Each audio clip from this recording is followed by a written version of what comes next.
А, Спасибо большое, что вы уделили нам время сегодня, пришли. Это большая-большая честь. И мне кажется, что должно быть интересно. Это панельные дискуссии, их 3. Это первая. Она называется новые языковые инициативы казахского языка и в целом. Вторая панельная дискуссия, завтра мы ее снимаем, она будет про объединяющие и разъединяющие языки, тоже продолжение этой темы. И третья будет про языки новой музыки, казахской новой музыки. То есть мы будем говорить, и вообще вот эта программа, публичная программа «Мотыль», которую мы придумали с Ануаром в рамках Creative Producers, вот этого курса от British Council и вот этой платформы междисциплинарного искусства «Стык», это наше желание объединять сообщества, которые мы видим, что не работают вместе, особенно в культурной индустрии. Мы понимаем, что часто возникают новые культурные мероприятия, которые создаются исключительно для русскоязычной или только для казахоязычной. И мы хотели это вот немножко изменить и попробовать пойти в сторону изменения этой ситуации. Вот. Хотя бы вот посредством перевода и какого-то завлечения разных аудиторий. И мне кажется, в этом прошлом, да, или когда там, позапрошлом году начались очень много такие grassroots, вот эти вот низовые инициативы языковые, и вы как раз звезды этих как раз инициатив. Мне кажется, что это очень круто, что они появляются, причем они, насколько я понимаю, не зависят от государства, это не официальная какая-то, да, то есть снизошедшая с государственной этой повестки идея, инициатива, это ваша инициатива. Мне очень вообще нравится, что это происходит. Хотелось бы, чтобы просто вы рассказали про себя, про ваш проект, и дальше мы бы потом уже говорили о ситуации билингвальности или там какой-то этой языковой ситуации, если у нас останется время. Спасибо. Менің атым Ануар, осы Сөнбекке мен бірге осы стыкта істейміз. Мен негізі орыс тілді ақынмын, кейде қазақ-орыс аудармаларын жасаймын, және осы стыкте менің жаңағы мені қызықтыратын нәрсе осы қазақ пен орыс әдебиетінің арасындағы байланысты бастау деген сияқты біздің аударма воркшопында міне тілек керемет ақын, қазақша жазатын, ол да қатысты. Осы бірнеше ақындарды жинап бір-бірін аударуға мүмкіндік істедік 6 күн бойы. Және бүгінде біз негізі аса былай ресми түрде емес, жай өзіміз бір-бірімізбен сөйлесіп, бір-бірімізбен танысып, сіздердің жұмыстарыңыз, істеп жатқан жұмыстарыңызға өте жаңағы қуанышты, қызығушылықпен қарап жүрміз. Соған рахмет. Сондықтан қазір кімнен бастайық? Ильястан бастайық, ә? Бастайтын болсақ, мен есімім Ильяс. Жасым 26-та. Алматы тумасымын. Негізі осы қазақ тілді контент жасауға, негізі осы қазақша тусовка дейміз ғой, сондайға жақында ғана кірген сияқтымын, өйткені оған дейін оқуда жүрген едім, болашақпен. Сөйтіп сол кезде осы идея туындады. Негізі идеяның басты, егер білмейтін болсаңыздар, менде жобам сөз деп аталады. Яғни беймәлім, бір ұмыт болған сөздерді жариялап отырамын да, соған әр сөзге әдебиеттен бірнеше мысал келтіремін. Оны әдебиеттен келтіргенім тағы әртүрлі кезеңдегі ақын жазушылардан келтіремін. Өйткені мысалы, егер бір сөз 19 ғасырда кездессе, ол 20 ғасырда кездеспеуі мүмкін дегендей. Сондықтан әр мысалы сондай әдеби кезеңдердегі мысалдарды келтіруге тырысамын көбінесе. Мысалы, егер бір сөзді алсақ, мысалы, ындын болса, ындынды мысалы мен мәшһүр көпейұлында табам, одан кейін барып келіп Мұхановта табамын, одан кейін келіп мысалы Қабдеш Жұмаділовта болмаса жаңағы Мағауинда табуым мүмкін да, сондай. Сондықтан мен әр сөзді мысалы жариялай алдым, жаңағы біраз зерттеп, іздеп көрім. Одан кейін мысалы жазушыларда бір жердегі жазушылардан көмесе алмаймын. Әртүрлі жерден бұл керек деп ойлаймын. Өйткені егер мысалы тек қана маңғыстаулық жазушылар болмаса бір арқа жерінің жазушы ақындары болса, онда ол кішкене диалектке жақынырақ болып қалады да ондай кезде сөз. Сондықтан әртүрлі өңірден, әртүрлі кезеңден тауып тырысам көбінесе мысалдар. Сол деп ойлаймын ерекшелігім негізі осы жобамның. Сол айтайын дегенім, негізі осы жоба басталғаны Twitter'да басталған. Егер естіген болсаңыздар, Twitter'да словарь Ожегова деген бір аккаунт бар. Олар күнде жаңа словарьдан бір сөзді жариялап отырады да, сол сөздің жаңа түсіндірмесін келтіреді. Сол ғана да. Содан басына ойлағам, егер сөйтіп бір сөзден келтіріп отырсам деп, бірақ одан кейін Абай жолын сол кезде оқып жүрген едім. Сөйтіп сол Абай жолында түсінбейтін сөздер көп кездесті. Сөйтіп ол сөздерді егер мен білмесем, мен сияқты адамдар көп шығар деп ойладым да, сөйтіп Twitter'да бастаған. Сөйтіп сол кезде бірнеше досым егер Telegram болмаса Instagram'да бастасаң жақсы болар еді дегендей ой айтты. Сөйтіп осы 19 жылдың осы күзіне қарай Telegram бастадым. Сөйтіп негізі айтарлықтай атақты бір айтарлықтай бір мәшһүр жоба емес, бірақ бір мыңдай адам бар жаңа жобаны қарап отыратын. Сол үшін негізі осы шақырғандарыңызға, осы кішігірім менің жаңа жазылмандарын көп болмаса да мені шақырып, өйстіп шақырғандарыңызға көп рахмет. Негізі осы жобаның басталған арқасында көптеген адаммен таныстым. Өйткені мысалы, егер мынандай бар да, егер сен ол жаңа тусовкаға кірмесең, ол адамдар білмейсің де. Өйткені сен егер ол қазақша контент жасап бастамағанында, мен мысалы жаңа қазақша жаздағы жалғастарды танымас едім, болмаса жаңа Бейбарыстың мысалы жаңа өзінің аккаунт жобасы бар, олар танымас едім, болмаса жаңа қазақ грамма бар, Unknown қазақ, көп сондай жобаларды мен мысалы егер өзім YouTube жоба бастамағанда танымас едім деп ойлаймын. Бірақ осы сол шүкір сөйтіп бастап, әйтеуір сол менің жобам жаңағы қазақ тілдің тіл байлығын көрсету, сол тіл байлығын ары қарай арттыру. Өйткені мысалы адамдар мысалы сөйлегенде, мен қазір сөйлеген өзімде қарапайым сөздер қолданамын да.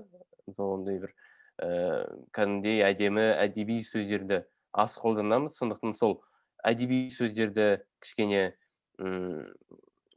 енгізу үшін, мысалы күнделікті сөздің ішіне енгізу үшін, болмаса кейбір адамдар ойлайды ғой, егер мысалы бір сөз орысша ғана айтылатын болсақ, онда оған қазақша бір дұрыс балама жоқ, болмаса қазақша ондай сөз жоқ дегендей ой қалыптасады да. Сондықтан мысалы бізде вдруг деген сөзге дұрыс балама жоқ сияқты деп ойлайды да көп мысалы адамдар. Бірақ сол сөз дайындап жүргенде зәуде деген сөз таптым мысалы. Сол зәуде ол жаңағы вдруг деген дәл сол мағынаға келеді да мысалы. Болмаса бір осындай әдемі сөздер бар, жаңағы алагеуім деген сияқты, сүйікті сөзім мен.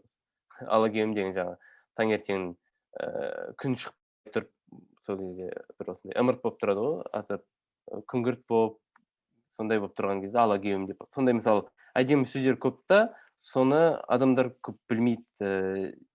Сол жағын мысалы негізі сол мақсаты сол да, адамдарға сол тілдің байлығын, тілдің әдемілігін көрсету, ол еш тілден кем емес екендігін, сол тілде сөйлеу бір жағынан бақыт десе де болады, оның ұялатын ештеңесі жоқ дегендей мақсат сол жобамның. Сол қысқаша осы. Баршаңызға сәлем. Менің есімім Бейбарыс Сейтақ. Мен Қазақ Бабу жобасының негізін қалаушымын. Және осы жерде біздің командамыздың басқа бір мүшесі Хайдар Мұхит та отыр.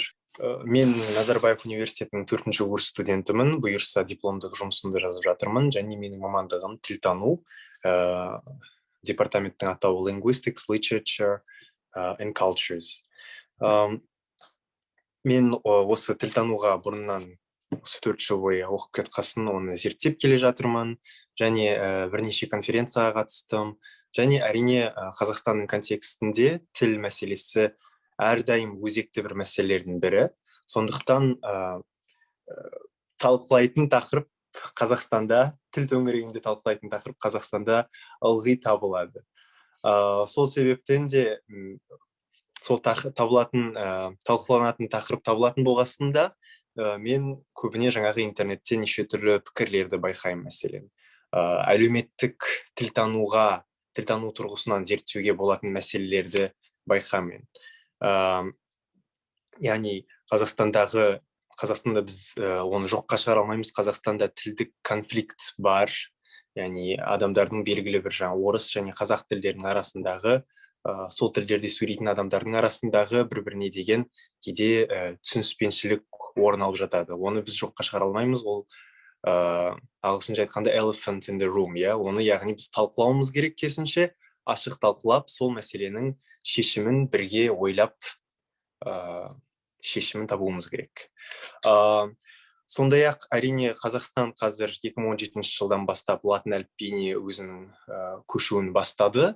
Ол да үлкен мәселе, яғни ол жерде қазақ тілінің фонологиясы, қазақ тілінің өзінің табиғаты, қазақ тілінің жалпы құрылымы және оның имиджі, осындай маңызды тақырыптар күннен күнге жиірек талқылануда. Осы тақырыптарға біз, яғни мен өзімнің бір септігімді тигізгім келді, өз үлесімді қосқым келді. Яғни тілтану тұрғысынан мен, яғни Назарбаев университеті деген жақсы сапалы университеттен білім жиып жатырмын. Үздік профессорлардан, үздік оқытушылардан түрлі лингвистикалық, яғни тілтанудағы теорияларды, әлеуметтік тілтану болсын, басқа да жалпы формалистік тілтану болсын, сол білімді өзіме жиып, оны тілтану мамандығын оқып жүрмеген адамдармен сол білімімді бөлсем бе деген ойым бар еді. Яғни олар тіл мәселелеріне, әлеумет мәселесіне тілтану ғылымы тұрғысынан қарап көрсе деген бір ойым бар еді. Содан мен 23 мамыр күні 2020 жылы Қазақпабл парақшасын бастадым. Парақшаны бастаған сәтте, яғни бір жағынан қазақ тілін адамдарға түсіндіру, бір жағынан сол тілтанудың өзін жалпы талқылау деген мақсат қойдым. Және сол мақсатты әлі күнге шейін, сол мақсатым яғни өзекті мен үшін, біздің парақшамыз үшін. Бірден адамдар қолдай бастады, бұл өте жақсы менің ойымша. Яғни бұндай контенттің Қазақстанға бәрімізге өте керек екенін түсіндім, яғни орынды екенін түсініп, мен одан сайын менің ынтам өсті. Кейін ынтам өскесін, яғни адамдар тек лайкпен немесе комментпен ғана қолдаған жоқ, көбі саған командалас болуға бола ма, бірге команда болайық деген ұсыныстар да болды. Сол ұсыныстардан кейін мен әрине бір команда болып құрылдық тіпті. Себебі мен өзіммен, яғни пікірлес, идеялас адамдарды таптым. Орысша айтқанда единомышленники. Солардың бірі Хайдар Мұхит, мәселен, ол біздің парақшамыз 2 тілде жүреді. Яғни біздің сол жаңағы атап өткендей мақсаттарымыз бір жағынан қазақ тілін түсіндіру, жалпы халыққа, екіншіден тілтануды түсіндіру. Сол 2 мақсатқа жеткенде біз әрине де екі тілдік топтың, негізі осы жерде айта кету керек, ол 2 топтың арасындағы шекара, бір мынандай қатып қалған шекара жоқ, арасында қабырға тұрған жоқ, бірақ жалпы енді көбіне қазақша сөйлейтін адамдармен, көбіне орысша сөйлейтін адамдардың арасында көпір салып, яғни екеуін байланыстыру. Сол мақсатқа жетер жолда біз, яғни 2 тілді қатар қолданамыз, қазақ және орыс тілі. Хайдар өзінің үлесін қосып жүрген тұсы біздің командамызда, ол сол орыс тіліндегі мәтініміз тексереді, орыс тіліндегі мәтін жазады кейде, және біздің техникалық менеджеріміз десе болады, яғни өзінің сол білімі как раз сол салада бар, компьютермен жұмыс істеу. Рахмет Бейбарыс. Мен Қазақ Бабылдың орыс тілді редакторымын. Мен де Назарбаев университетінің яғни Бейбарыстың Literature Linguistics департаментінен оқып шықтым. Сонымен ағылшын тілде магистратурасын бітіріп кеткеннен мен графикалық дизайнмен қазір араласамын.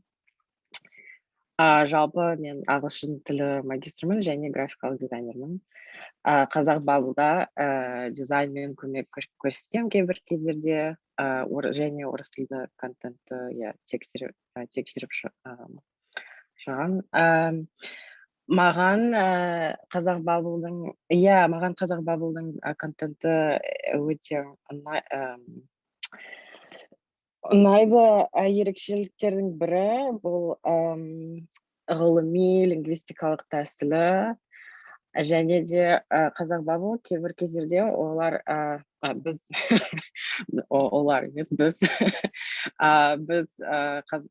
әлеуметтік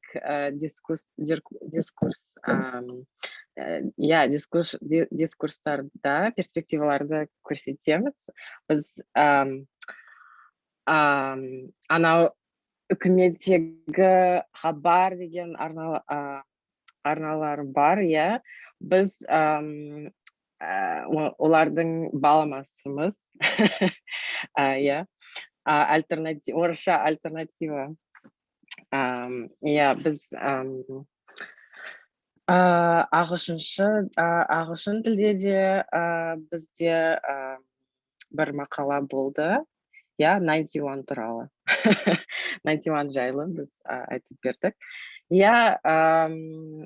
Сол себептен мен Қазақ Бабылға үлес қосқаныма өте қуаныштымын.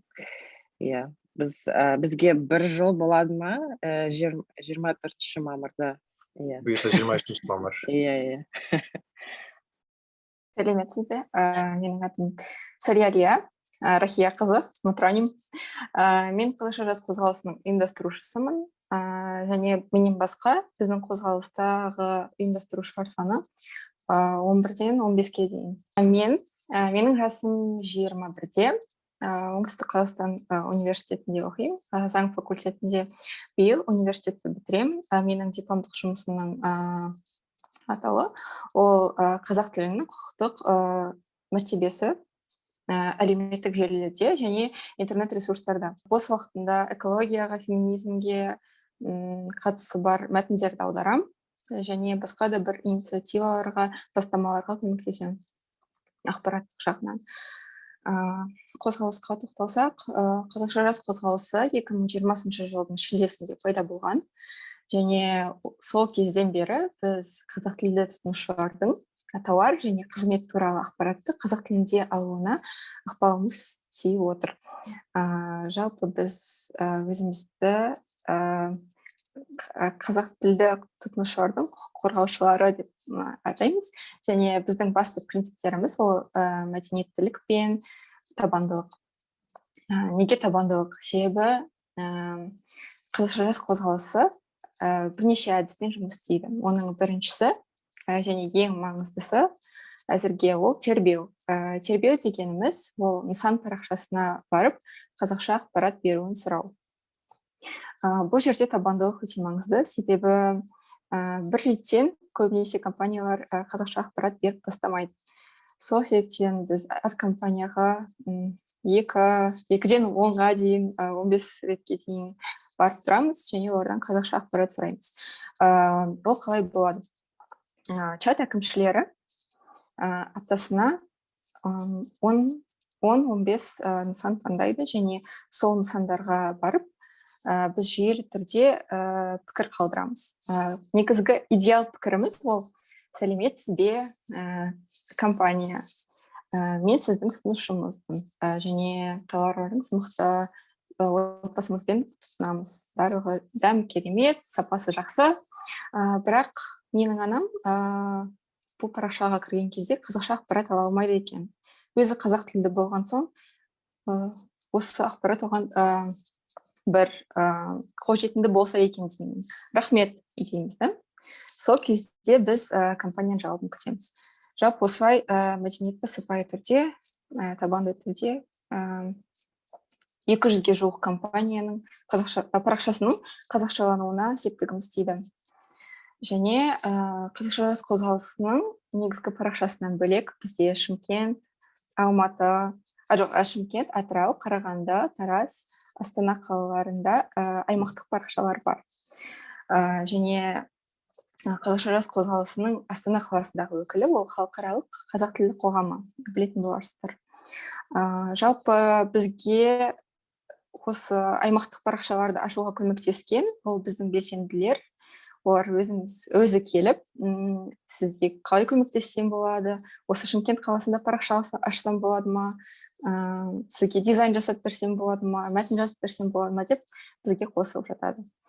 Және қазіргі кезде тағы біз Каспи қосымшасын тербегенімізді білесіз бе?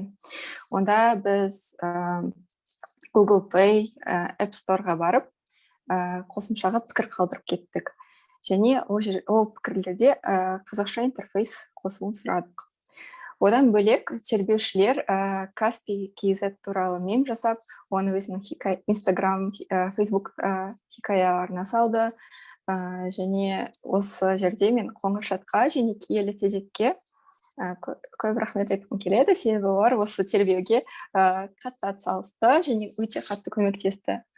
Өзінің аудиториясына осы қазақ тілді тұтынушылардың, мысалы Каспи KZ-те қазақша ақпарат ала алмайтынын көрсетті.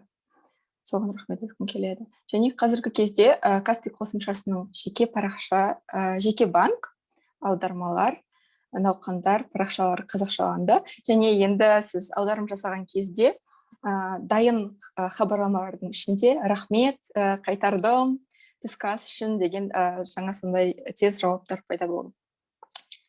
Жақын арада біз Тугис қосымшасын тербеумен айналысамыз. Сосын біздің серіктесіміз қазақ тілді қоғамы осы басқа бір компаниялардың поштасына қазақша жазбен осы қоғамның атынан хат жазып бастау керек деп айтқан. Енді біз осы компаниялардың жалпы мамандарына тікелей шығып қазақша ақпарат сұрайтын боламыз. Және мысалы бұл бейнені болашақта қызмет көрсету саласынан бір мамандар көретін болса, мысалы SMM, директор, басшысы, немесе амбассадорлар, сіз бізбен тікелей қазақша жас қозғалысымен тікелей байланыса аласыз. Және қазақша жас қозғалысының мақсаты ол бизнеске зиян келтіру емес. Біздің басты мақсатымыз ол қазақ тілді аудиторияға қазақша ақпарат беру және жаңа тұтынушы алып келу. Біз болашақта тіл туралы, тұтынушы құқығын қорғау туралы, ақпараттандыру туралы, бұқаралық ақпарат құралдары туралы заңдарға өзгерістер енгізгенін қалаймыз, және сол үшін атсалысып жүрміз. Себебі заңдар заман талабына сай болу керек. Және мысалы қазір интернет сауданы және интернет ресурстарды қамту өте маңызды. Мысалы жоғарыдағы заңдарға сәйкес Қазақстан аймағында тіркелген сайттар қазақ және орыс тілінде ақпарат беру керек. Бірақ бұл заңның орындалуын әлі де ешкім қадағалап жатқан жоқ. Ал тұтынушылар құқығын қорғау туралы заңның 25-ші бабына сәйкес сатушы, орындаушы тауар туралы ақпаратты қазақ және орыс тілдерінде беруге міндетті. Бірақ бұл заң әзірге әлеуметтік желілерді, сайттарды, қосымшаларды қамтымайды. Бұл өте маңызды. Бірақ жақсы жаңалықтар да бар.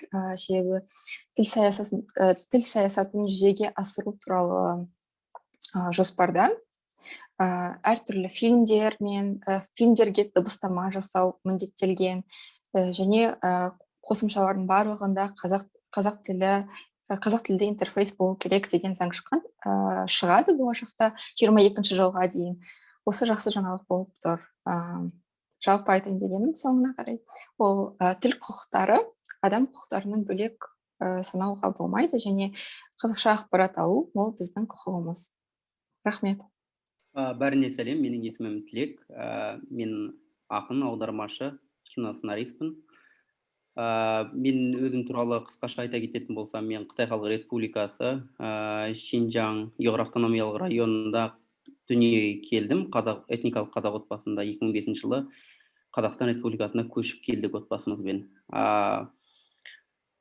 Менің шығармашылық бағы жолым бізде Солақайлар әдеби клубы деген клуб құрған болатынбыз. Өйткені себебі қазақ тілінде өздеріңіз білесіздер, әлем әдебиетінің негізгі шығармалары, модернистер болсын, сол секілді авторлар бізге қазақ тіліне қолжетімді болған жоқ. Мәселен Франц Кафка, Сэмюэл Беккет, Джеймс Шойц немесе Орхан Памук деген секілді авторлар бізге қазақ тілінде осыдан 4-5 жыл бұрын бізде мүлдем қолжетімді болған емес. Және де барлық қазақ тілді оқырмандар белгілі бір деңгейде дәстүрлі таным мен шеңбердің аясында әлемдік әдебиеттен тыс өзінің әдеби кеңістігінде өмір сүрді.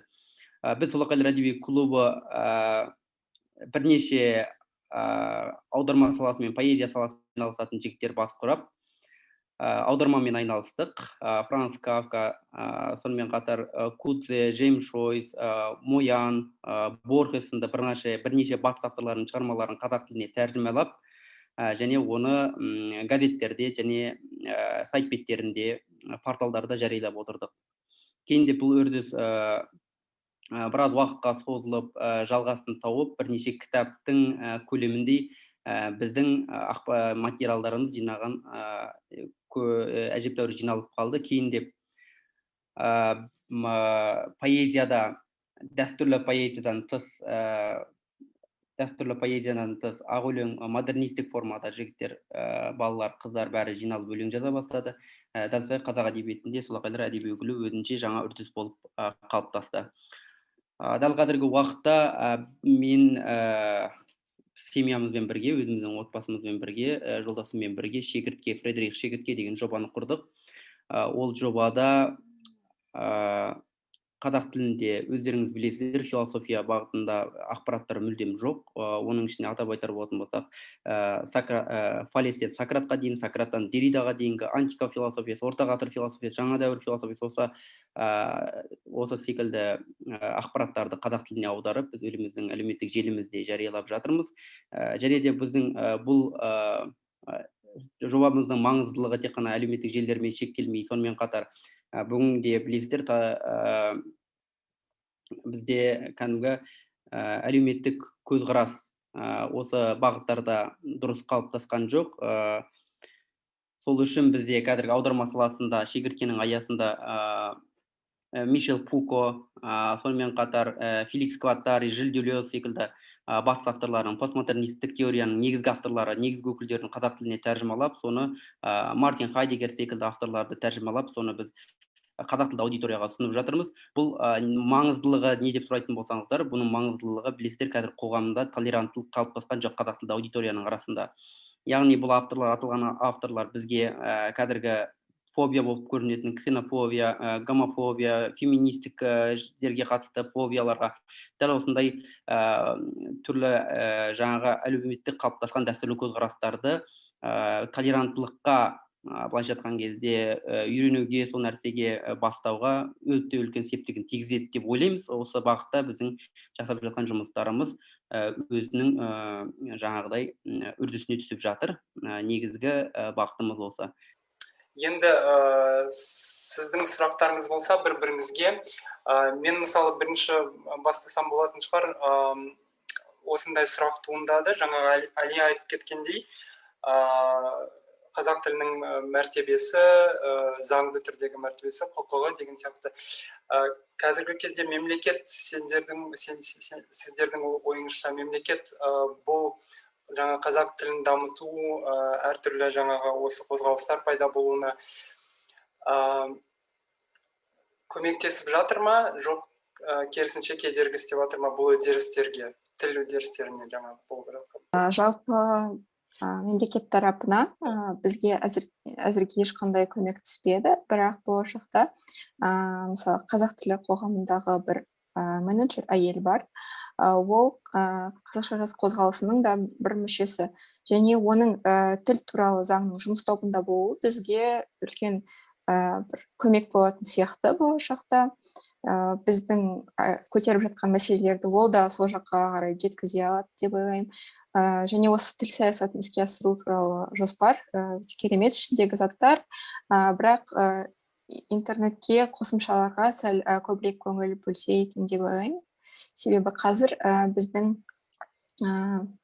өміріміз карантинде көбінесе интернетке өте тәуелді, және осы жағында біз көбірек қазақша контент алуымыз керек, тауар туралы ақпаратты қазақша алуымыз керек. Жалпы біз әлеуметтік желіге барып іздейміз ғой қазір тауар туралы ақпараттың барлығын. Соны да бір заңға қарай бағындыру керек деп ойлаймын. Рахмет. Менде бір сұрағым бар. Тілек, сіздің инициативаңыз күшті. Маған да сіз айтқандай Жилделес, Гатари, сондай авторлары ұнайды. Сонымен қазақша тілінде күшті болатын шығар, олардың бәрін аудару. Сонымен Назарбаев университетінде мысалы сондай әлемдік әдебиетіміз бәрі ағылшынша болды. Ал сұрағым бұл сол аудармаларын мен қайда оқып шығу болады? Онлайн ба? Бір сілтемесі бар ма сізде? Рахмет. Біздің жаңағы сұрағыңызға рахмет. Біздің аудармалар негізінен осыған дейін жасалған Сұлу Қайдар әдеби клубының аудармалары. Гуглға Сұлу Қайдар әдеби клубы деп жазатын болсаңыздар, сол жерде барлық әдеби порталдарда және де нелерде, яғни интернетте, ашық интернет әлемінде бар. Оның ішінен сіз таба алатын Джеймс Жойс туралы мақалаларды, немесе жаңағы Франц Кафка туралы көптеген материалдарға не боласыз. Жаңағы ұмытып отырмын, және өзіміздің жаңағы Фредерик Шегіртке парақшасына кіретін болсаңыздар, бұл жерде кино туралы, кино әлемінің классиктері Витторио де Сика, Федерико Феллини, Микеланджело Антониони, сол секілді Джим Жармуш секілді қазіргі батыс әлемінің ең негізгі өкілдері болып табылатын кино әлемінің Теренс Малик деген секілді режиссерлармен қатар философтарды біз ұсынып отырмыз. Сол жерде ол кісілердің өзінің айтқан сөздері және де біздің өзіміздің Шегірткенің көзқарастарын сол жерде салып отырамыз. Ал аудармаларға қатысты жаңағы біз айтып отқан Мартин Хайдеггер, Мишел Фуко және де Жиль Делездің мақалалары бізде қазір дайын тұр. Осы Шегіртке проектінің жобасының аясында өзіміз жақында жариялап бастаймыз. Өйткені өздеріңіз білесіздер, бұл нәрсе біз үшін өте маңызды. Қазіргі толеранттылық тіпті біздің әдебиетшілердің арасында дұрыс қалыптаспаған. Өйткені көбісі жаңағы ксенофоб түрлі жаңағы қозғалыстарға, өткендегі феминист көзқарастарға жан дүниесімен қарсы шығып, өзінің жаңағы қарғыстарын айтып жатады. Өздеріңізге түсінікті ғой. Сол себепте болса бізден кейінгі жастарға осындай ресурстардың қолжетімді болып, толеранттылыққа шақыратын, заманауилыққа шақыратын әдебиеттің жаңағы Белинскийдің жаңағы сызып берген шеңберінен тыс екенін, Пушкинмен поэзия тек қана Пушкинмен, ол Лермонтов емес екенін, сонымен қатар бұл жерде бізде Элиот секілді батыс авторлар бар екенін көрсететін бізде бір әдеби орта болса екен деген оймен ниетпен ашылған болатын. Және де бұл бізде Қазақстанда бұндай ортаның өте аз болғандығы соншалық, тіпті бізде аударма саласы ұйғыр халқының, мысалы Шинжаңда, мысалы Қытайда ұйғыр халқының аударма несінен өте аз. Сондықтан бізде қазір аударма бюросы жұмыс жасап жатыр, білесіздер ғой. 100 кітап аударылды, оның ішінде жаңағы Делездің кино туралы бар, әдебиет теориясы бар, философия бар. Дәл осы бағытта бір институттың жұмысын жасай алатын әдебиет саласындағы жігіттер, балалар, қыздар, ұлдар бас қосып, осындай аударма саласымен айналысатын дәстүр қалыптасатын болса, жаңағы қазақша жаз болсын, сол секілді сол кісілердің аудиториясындағы адамдарға біз руханият, мәдениет саласында осындай жақсы материалдарды ұсына алатын болсақ, онда біздің қазақ тілінің дамуы да, мәдениетінің белгілі шеткенде жаңағыдай таралуына да әсер етеді деп ойлаймын, өйткені мәдениетті тіл жасайтын барлықтарыңыз өте жақсы білесіздер. Сол бізде ашық интернет ресурстарынан таба аласыздар. Ну, у меня вопрос к Ильясу и Борису, и Хайдару, наверное, про аудиторию. Знаете ли вы возрастной разброс вашей аудитории, и как вы думаете, обязательно ли каждая инициатива должна работать на какую-то определенную аудиторию какого-то одного поколения, или мы можем делать какие-то проекты, которые могут быть максимально какими-то такими объединяющими, ну, вот такими более общими, зонтичными? Негізі аудиториямыздың статистикасы бізге көрсетіп тұрған қызық деректері бар. Бізде мәселен аудиториямыздың басым бөлігі тіпті ерекшеленіп тұрған бір екі локация, мәселен, ол Алматы мен Астана. Екеуі Алматы 28%-ды алып тұр, аудиториямыздың 28%-ын, Астана 24%-ын. Қалған қалалар бірдей шамамен, кейін кететін қалалар, яғни Шымкент, Ақтөбе, Атырау. Бұл біздіңше өте маңызды бір көрсеткіш, яғни бір асимметрияның көрсеткіші, өкінішке орай. Ақпарат бойынша, себебі қала халқының 28%-ын, 60%-ын, былайша айтқанда, Астана мен Алматы алып отырған жоқ. Десе де біздің аудиторияның 60%-ын дерлік Алматы мен Астананың халқы алып отыр. Яғни бұл бізді ойландыратын нәрсе. Неге басқа қалаларда адамдар біздің парақшаға көп жазылмайды? Яғни олардың ол жерде бір экономикалық тұрғыдан бір мәселе бар ма? Яғни ол адамдардың Инстаграмға деген уақыты жетпей ма? Яғни экономикалық привилегияға байланысты деп ойлаймыз, деп ойлауға болады деген, яғни нелер жасауға болады, болжамдар долбарлауға болады. Жас жөнінде біздің аудиториямыз әзірше 5500 адам бұйырса. Көп па, аз ба білмеймін, бірақ жетеді. 18-ден 24 жас аралығы бізде ең көп жас аралығы 44% алып тұр. 25-тен 34 жасқа шейінгілер екінші орында тұр, 35% алып тұр. Арғарай қалған жас аралықтары, яғни жас age групптар бірдей дәрежеде көбіне, жаңағы 13-тен 17-ге шейін 7%, 35-тен 44-ге шейін 8%, арғарай 2%, 1% тіпті, яғни сондай бір байқалмайтын нәрселер. Гендерлік тұрғыдан 60% әйелдер кенді, 40% ерлер. Бұның барлығы біз осы статистикаға қарап жүрміз өзіміздің парақшамыздағы, бұған дейін яғни назар аудардық. Бізге мәселен сол гендерлік динамика қызық болып көрінді. Неге бұл жерде 60% әйелдер, 40% ерлер? Біздің аудиторияның ерекшелігі сол, біз негізі аудиториямен, олармен бірге жұмыс істеуге кейде әрекет қылып жүрміз. Шынымызды айтсақ, әзірше онша бір керемет жеткен жоқпыз, бірақ десе де бізді оқитын аудитория белсенді, яғни көп жиі, мәселен, бізге сұрақ қойылады аудитория тарапынан, яғни қазақ тілі жөнінде бір мәтін жазсақ, немесе қазақ тілінің бір ережесі жайлы пост жазсақ, оның астына адамдар келіп пікірлер қалдырады. Яғни, мына жер қалай екен, неге мынаны біз қазақ тіліне былай жазамыз, неге сіз былай жаздыңыз деген сияқты сұрақ қояды. Бір орыс тіліне, мәселен, қазақ тілін онша түсінбейтін, онша білмейтін адам дейік. Ол адамға біз жауап бергенше, басқа бір адам аудиторияның ішінен жауап беріп үлгереді, яғни бірнеше абзац жазып. Сол бізге кәдімгідей ынталандыратын, бір жағынан үміт ұялататын бір жақсы нәрсе, яғни аудиториямызда біз шын мәнінде орыс тілді, көбіне орыс тілді және көбіне қазақ тілді адамдардың арасындағы бір көпір болып отырғанымыз біз үшін үлкен мәртебе. Сондай-ақ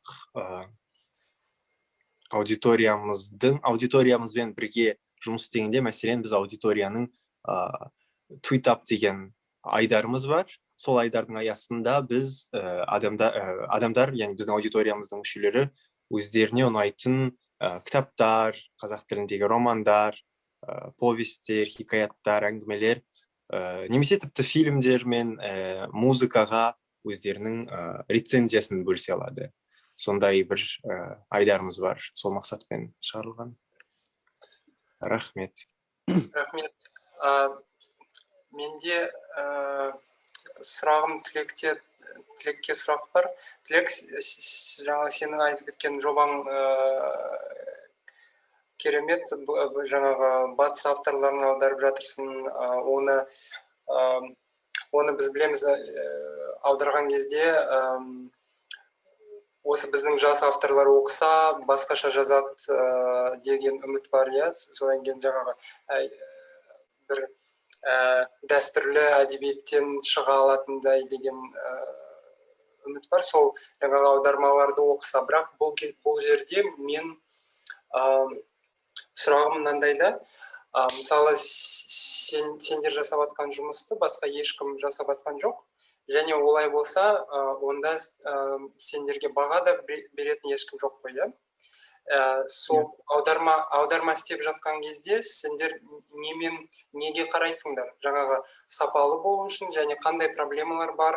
Мүмкін жаңағы редактураны кім жасайды дегенде өздерің қарайсыңдар ма? Бір-біріңізді қалай?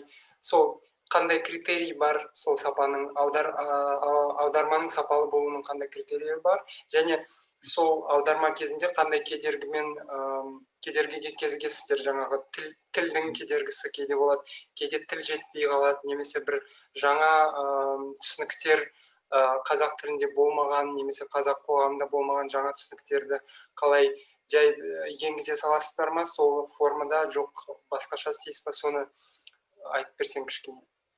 Қалай болып жатыр сол үдеріс? Бірінші шегіртке жобасы туралы айта кеткім келеді. Рахмет, Ануар. Шегіртке жобасының негізін қалаушы Сафина Ақтай жазушы, менің жолдасым.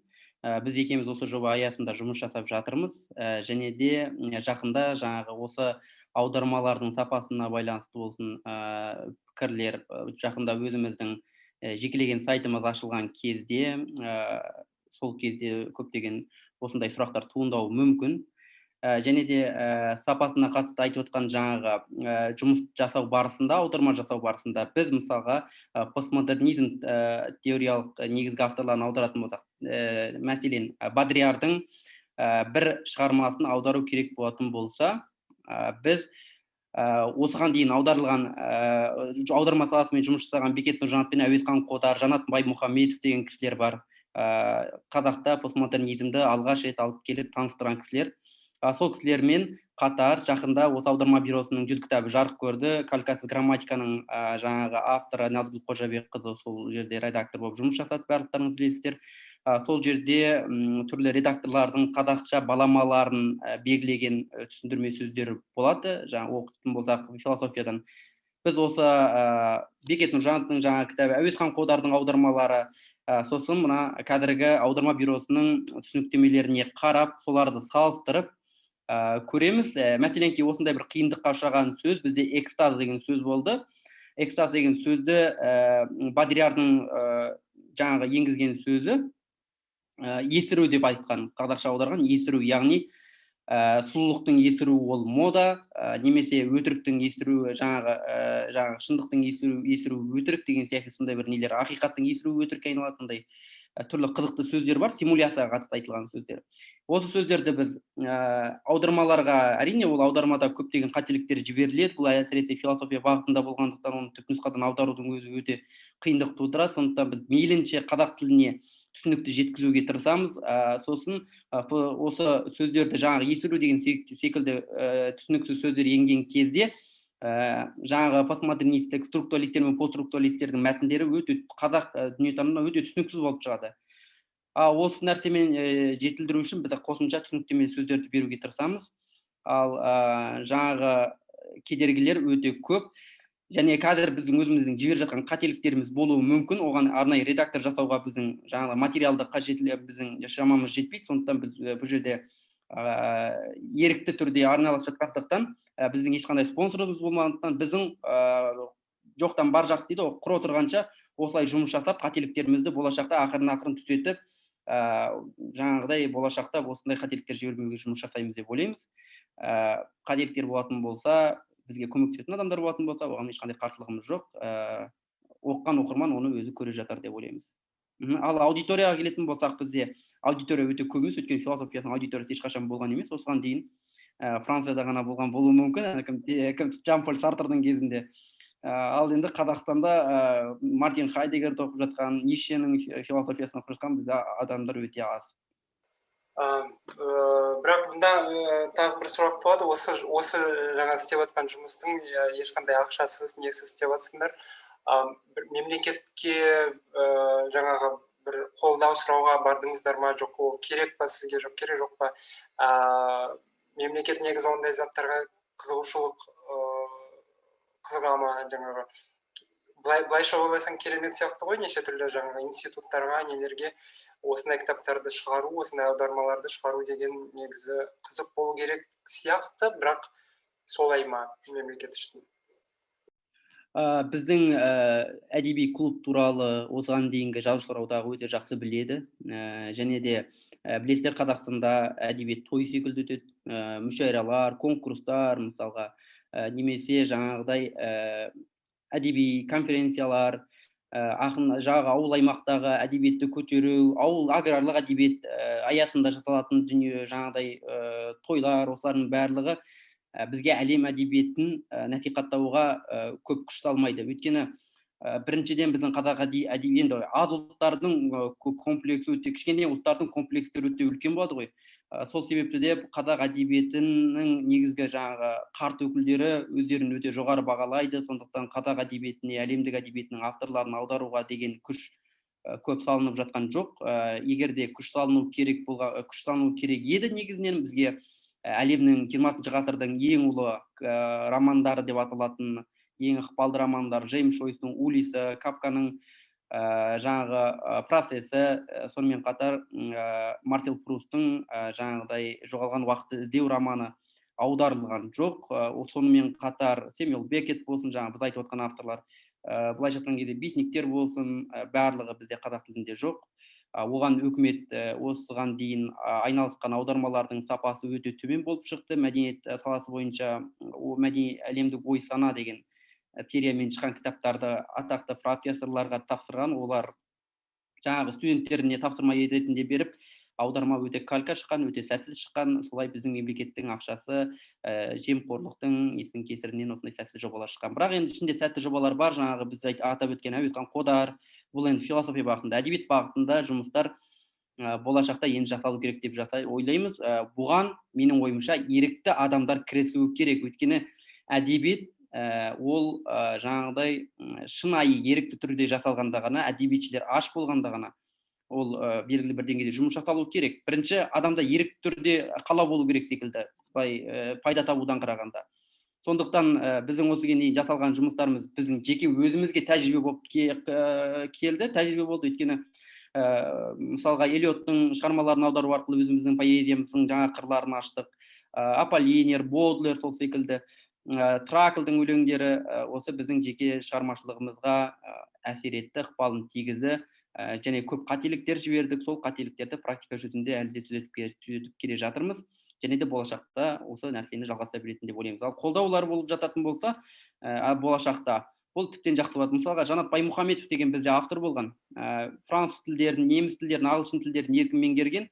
Ол кісі 50 жасына жетіп қайтыс болған кезде Әуезхан Қодар ол кісінің қандай жаңағы бүкіл батыс авторларын, постмодернистерді аударғанын, және де ешқандай пәтерсіз өмір сүргенін, материалдық жағдай қиын болғанын атап өтті. Ал пропагандаға бөлінетін ақша жаңағыдай интеллектуалдық дүниелерге қарағанда өте жаңағыдай төмен. Сондықтан адамның жеке өзінің тұлғалық дамуы үшін аударма бізге жасау керек. Готовы ли вы к кооперации друг с другом, если там есть другие, например, вот тоже сейчас про кальку Тлек говорил, вот существует вот эта инициатива, да, калька с казах, да?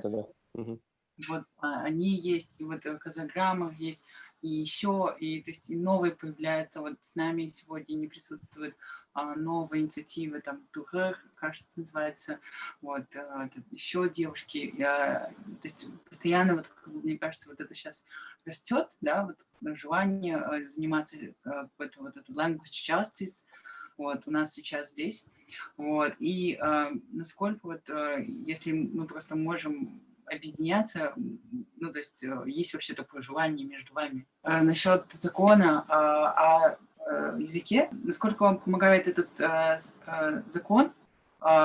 Ну, какая есть государственная поддержка, чувствуете ли вы ее, или все, что вам помогает, это больше какая-то этика, которая есть в обществе, да, то есть что это одобряется или не одобряется ваша деятельность. Алдыңғы екі сұраққа және осы сұраққа жауап берсем болады.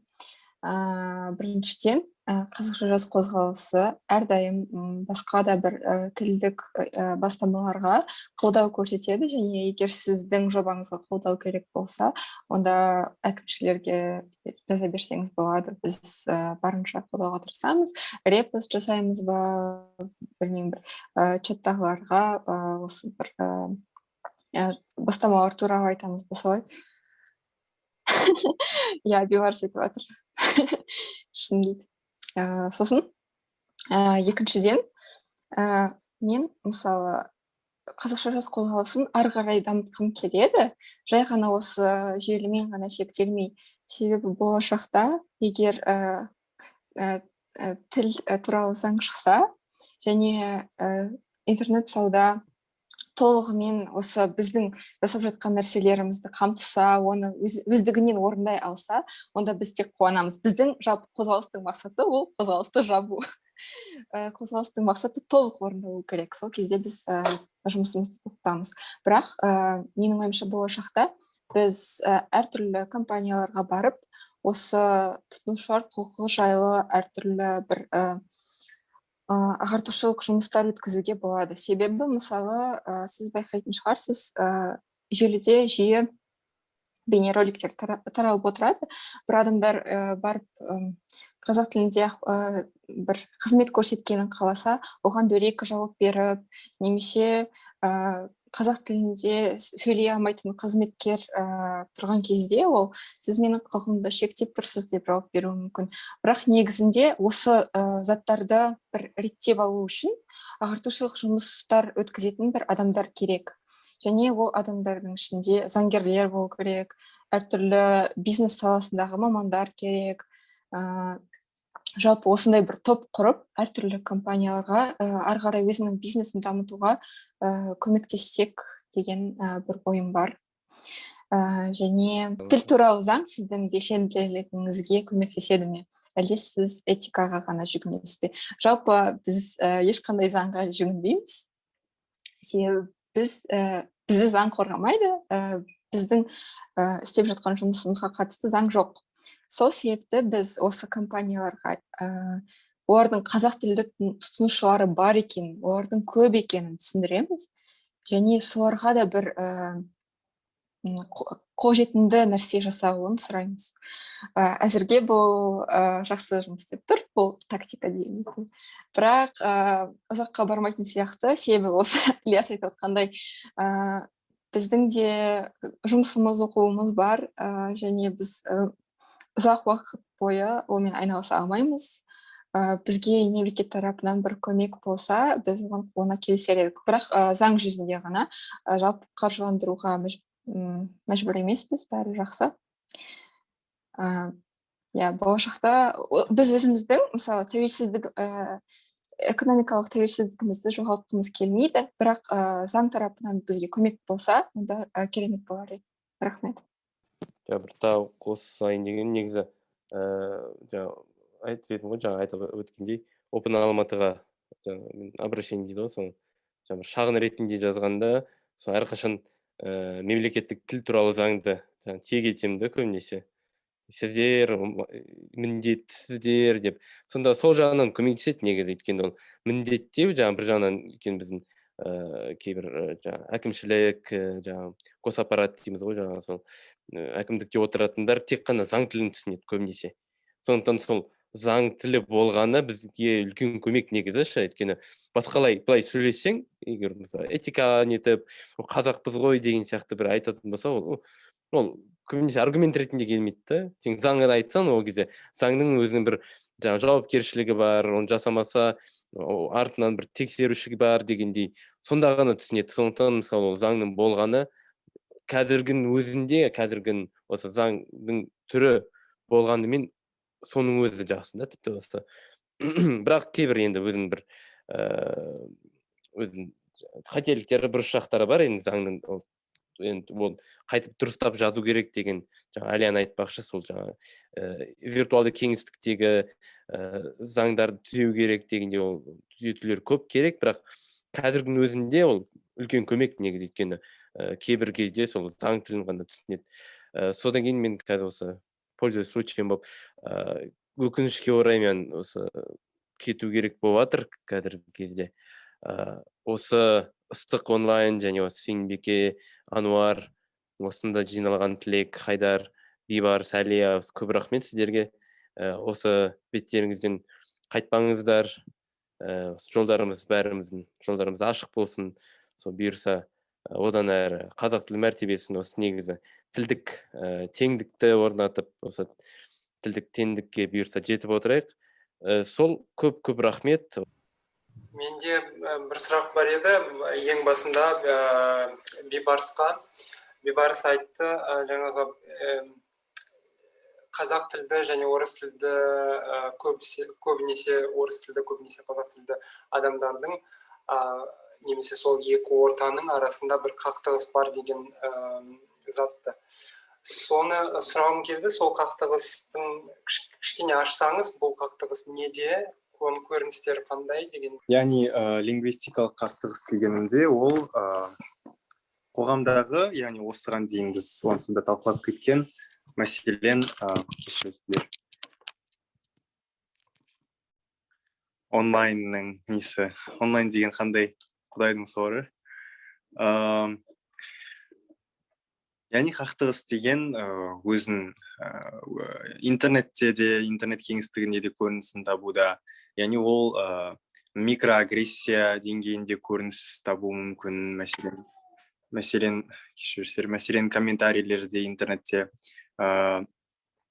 қазақ тілді адамдардың тарапынан да агрессия болады, кейде орыс тілді адамдарға қарсы, яғни бәріміз білетін шығармыз, кейде жаңағы адамдар шынымен де мәселен орысша сөйлеп тұрған жастарға, немесе жалпы орысша сөйлеп тұрған адамдарға кейбір адамдар айтып қалуы мүмкін жаңағы агрессиясын шығарып, қазақша сөйлемейсіңдер ма, қазақтың балалары емессіңдер ма деп, былайша айтқанда на ровном месте, немесе оның кері жағы, және өкінішке орай көбі оны жүйелі түрде болып жатқан кемсіту немесе алалау деп санайды. Мәселен, қазақ тілінде сөйлейтін адамдарға да қарсы бір оларды менсінбеу деген бар, оларға яғни төмен қарау, оларды елемеу. Жалпы бізді осы талқыға әкеліп отырған да, менің ойымша сол қақтығыс, сол теңсіздік Қазақстанда тарихында орын алған, Кеңес одағында, яғни language shift, соның әсерінен, яғни екі тіл бір-бірімен теңесе алмай отыр. Соның әсерінен де, яғни екі тіл тобы көбіне бір-біріне қарсы бір стереотиптер жаудырады, бір-бірінің үстіне, немесе тағы да экономикалық мәселе бар, экономикалық теңсіздік. Жұмыс тапқанда, жұмыс іздегенде қазақша сөйлемейді, орыс тілді міндетті түрде орыс тілі білуге. Сіздің айтып отырғаныңыз жаңағы жұмыс табу үшін орыс тілін міндетті түрде білу керек, ал ол сіз үшін емес, жалпы әділсіз жағдай ғой. Менің тағы ойлап отырғаным осы жерде, мысалы қандай бәрлеріңіз жұмыстарыңызды істеп жатырсыз, бір жаңағы мақсаттарыңыз бар, және осы мақсат орындалған кезде қандай критерийлер бар сіздің мақсатыңыз орындалды деген? Бұл сұраққа менен жөнді көбірек бір саясаттанушы жауап беретін шығар. Яғни бұл жерде Қазақстан қайтсе де ол яғни бір альянс емес, ол бір не емес, яғни одақ емес. Қазақстан ол өз алдына бір ұлттық мемлекет.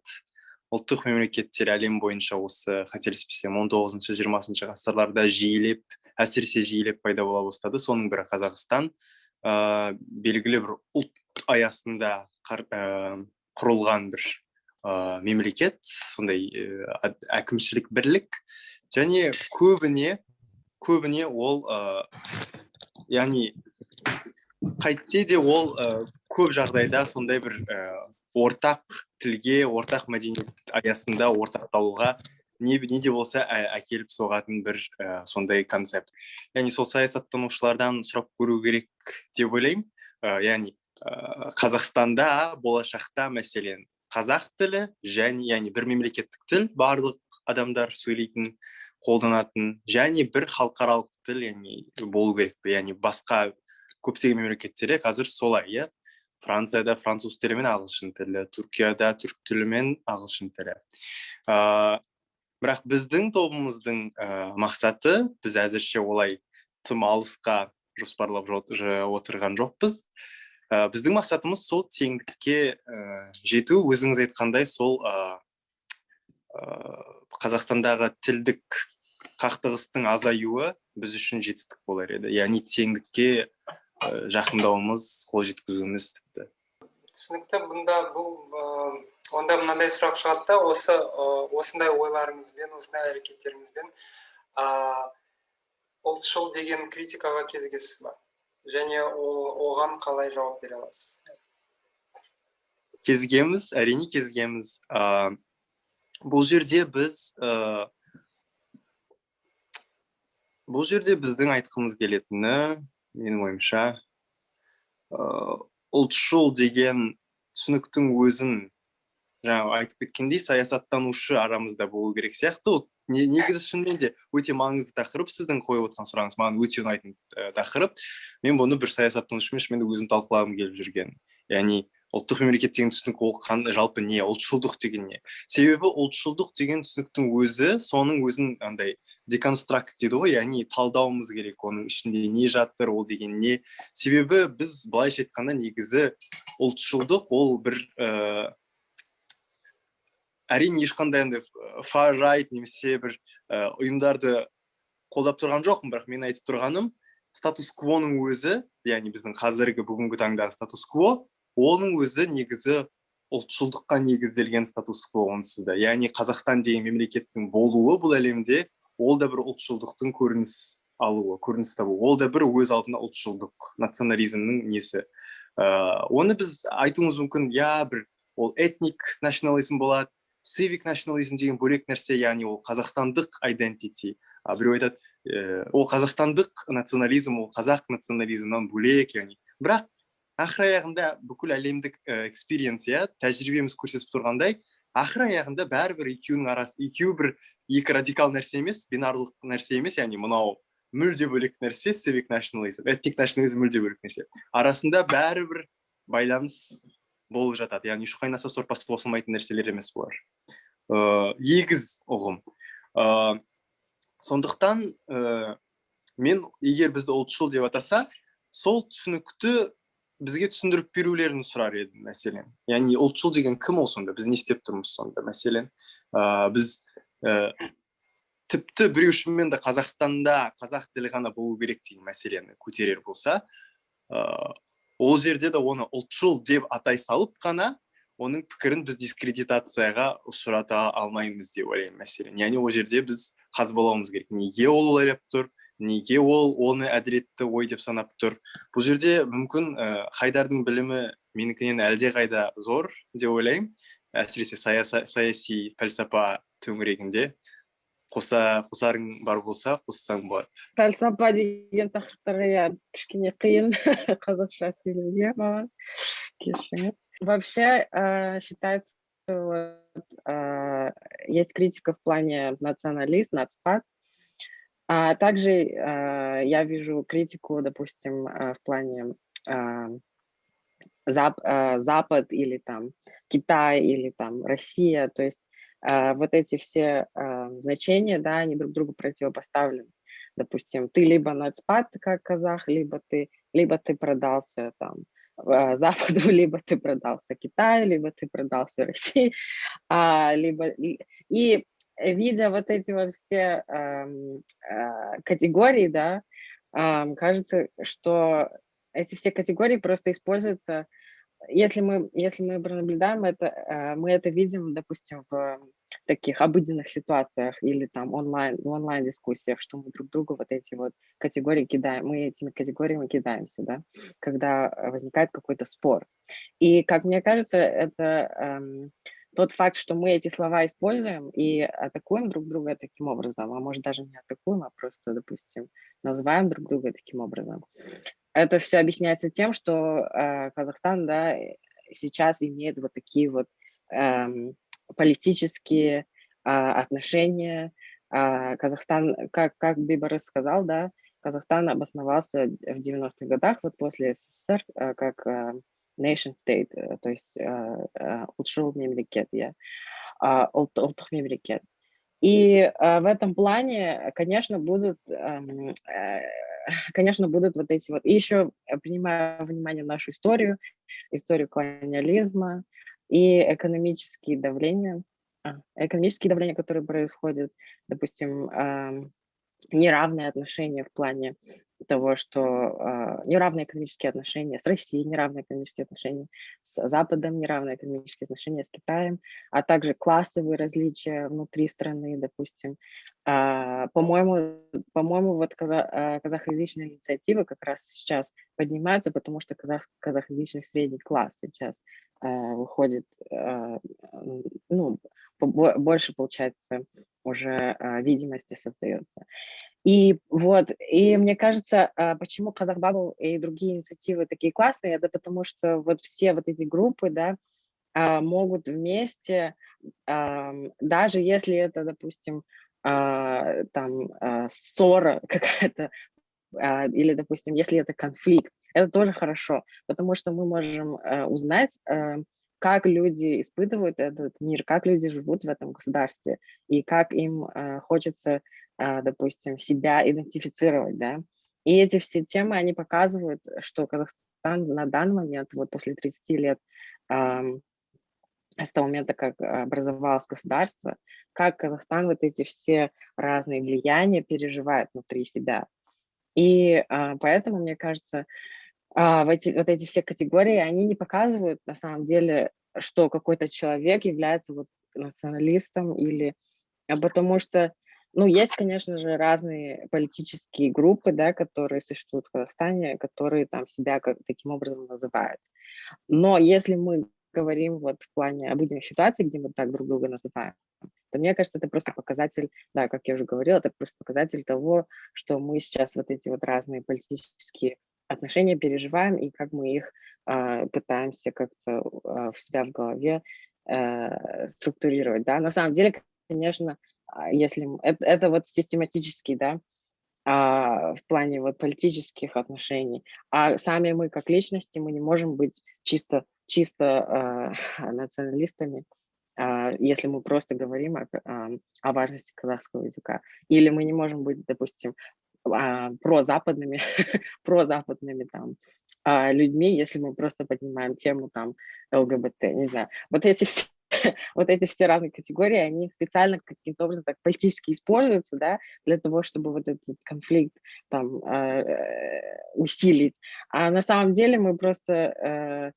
На самом деле нам нужно взглянуть на тот факт, как мы вот эти все явления перевариваем и в информационном поле, каким образом вот эти все концепции нам подаются, да.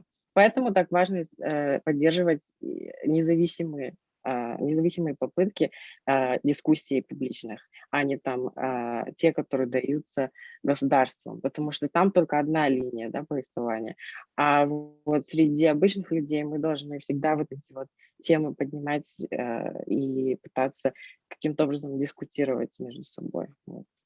Как вы думаете, какие могут быть вообще попытки культуре, да, потому что все-таки, наверное, культура, она несет эту ответственность, да, то есть, наверное, именно культура — это то место, то поле, которое ответственно за создание среды для людей, чтобы они объединялись, и вот этого клея, да, то есть, и у нас получается, ну, не очень хорошо у культуры получается это делать.